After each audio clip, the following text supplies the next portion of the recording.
An in-depth investigation into Donald Trump's finances from the New York Times, dropping in just the last hour, implicates President Trump in suspected tax evasion and instances of outright fraud that, quote, greatly increased the fortune he received from his parents. A potentially devastating revelation for a president who has based his entire identity in the public and private sectors on the contention that he is a self-made billionaire.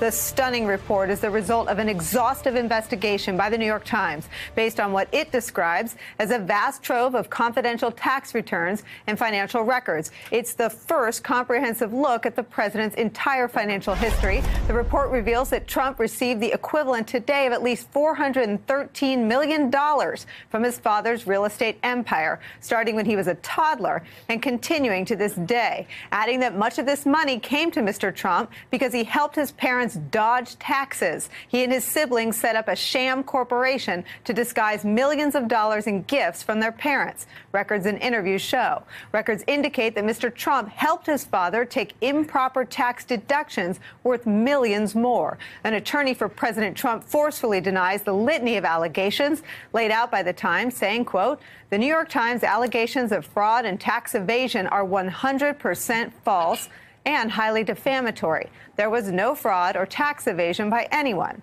The facts upon which the Times bases its false allegations are extremely inaccurate. Should the Times state or imply that President Trump participated in fraud, tax evasion, or any other crime, it will be exposing itself to substantial liability and damages for defamation." Here to help us sift through this massive story, Jennifer Rubin, Washington Post opinion writer, who happens to be a former tax attorney, Matt Miller, former chief spokesman for the Justice Department, Ashley Parker, White House reporter for the Washington Post, Sam Stein, politics editor for the Daily Beast, and Heidi Presbell is here. Ashley, let me start with you on just the sheer political enormity of the entire Trump brand of a self-made billionaire falling apart based on this investigation. Well, it certainly does undercut his inception story and his narrative, which is sort of the crux of being Donald Trump, right? And the irony is that story really comes from, for a lot of voters, what they learned about the president on The Apprentice, which is actually sort of, it is reality television, and it's quite fictitious. So now you have actual reality bumping up with the fiction of reality TV. And so that is huge and cannot be overstated. At the same time, and again, we'll have to wait and see, this literally just broke. One thing that has always struck me, especially about the president's core group of supporters, is that the rules of normal political gravity do not apply. And the president has often been able to say to things like making products overseas that would otherwise be unacceptable, well, wouldn't you have done the same thing? Wouldn't you too have avoided taxes if you could? That's just smart business. We don't know what his response will be. But on the one hand, you're right, it totally undercuts the myth of President Trump, the deal maker, the businessman.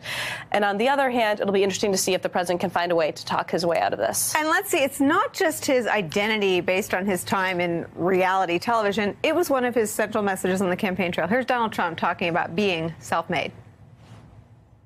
I mean, my whole life really has been a no, and I fought through it. I have been, and, you know, I talk about it. It's not been easy for me. It has not been easy for me. And, you know, I started off in Brooklyn. My father gave me a small loan of $1 million.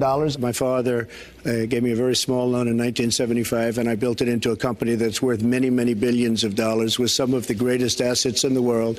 And I say that only because that's the kind of thinking that our country needs.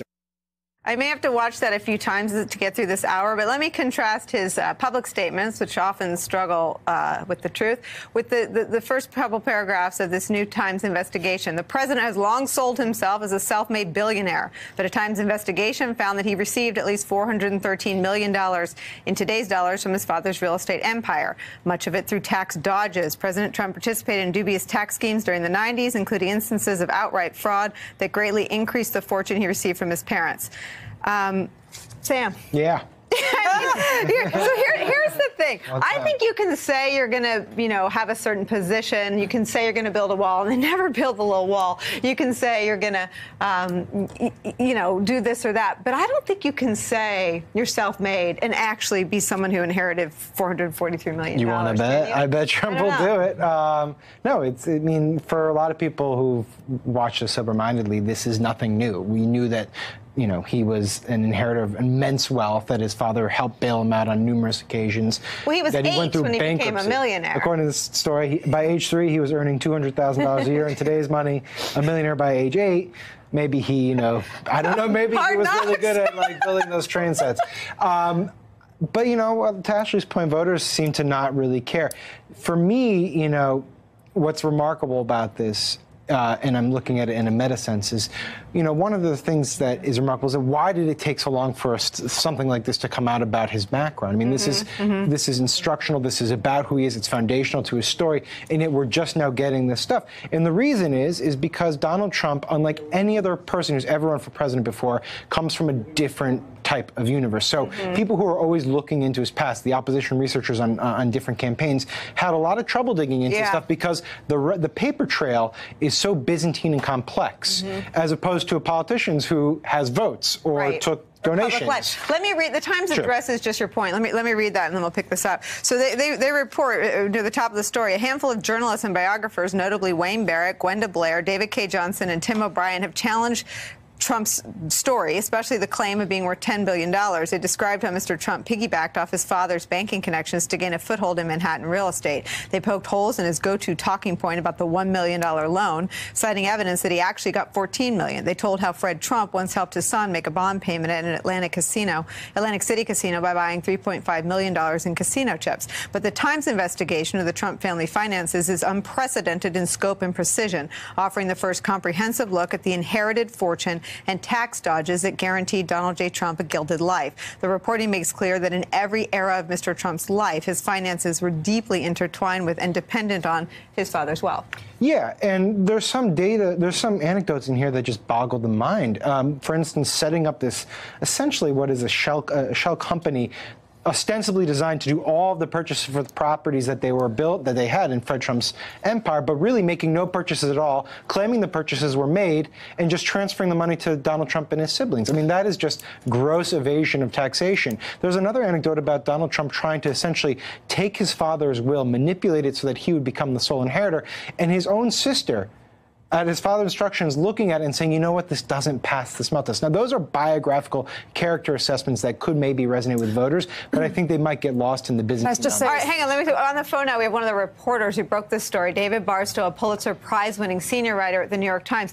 We are diving through this in real time, but take us through not just the revelations in your reporting, but the breadth and the depth and the time invested in this investigation. Yeah, we've spent an enormous amount of time, I think, as you can see from just the sheer length of the story, trying to piece together using, you know, over 100,000 pieces of paper that we swept up over many, many months of reporting, and trying to really peel back a whole bunch of more layers of the onion in terms of looking at the financial biography of the 45th president. I think I think some of the notable things that help give our reporting both its precision and its detail is that we were able to ultimately sweep up tens of thousands of pages of previously confidential financial records that really detail the inner workings of the very impressive real estate empire that the president's father constructed over many years in Brooklyn and Queens, including more than 200 tax returns that are not the president's tax returns, but these are tax returns that actually for the first time give us a sense of the money that flowed from Fred Trump's real estate empire to the president through various family partnerships and trusts. David, it's extraordinary as you're talking about it in its in its detail, but I wonder if we can start at the beginning of Donald Trump's life, because you report that by age 3, Mr. Trump was earning $200,000 a year in today's dollars from his father's empire. He was a millionaire by age 8. By the time he was 17, his father had given him part ownership of a 52-unit apartment building. Soon after Mr. Trump graduated from college, he was receiving the equivalent of $1 million a year from his father. The money increased with the years to more than $5 million in his 40s and 50s. So the lie, did you uncover when the lie about being self-made and only receiving $1 million total from his father, where that came from? And it seems like that was rendered false by the time he was 8. I mean, I think one of the most important things that we've uncovered here is just the incredibly creative ways that Fred Trump came up with to funnel money to all of his children, but actually to Donald Trump in particular. We actually have been able to document 295 different streams of revenue that Fred Trump created to enrich Donald Trump over a 50-year period of time. I mean, it was kind of astonishing the different ways that Fred Trump funneled money to Donald. He didn't just put him on his payroll. He made him his banker. He made him his landlord. He made him his consultant. He made him his property manager. He made him his purchasing agent. He gave him laundry revenue. It just was sort of on and on and on and on. The various methods and strategies that Fred Trump used to funnel money to President Trump. And not just at the beginning of the president's career, but actually throughout his adulthood.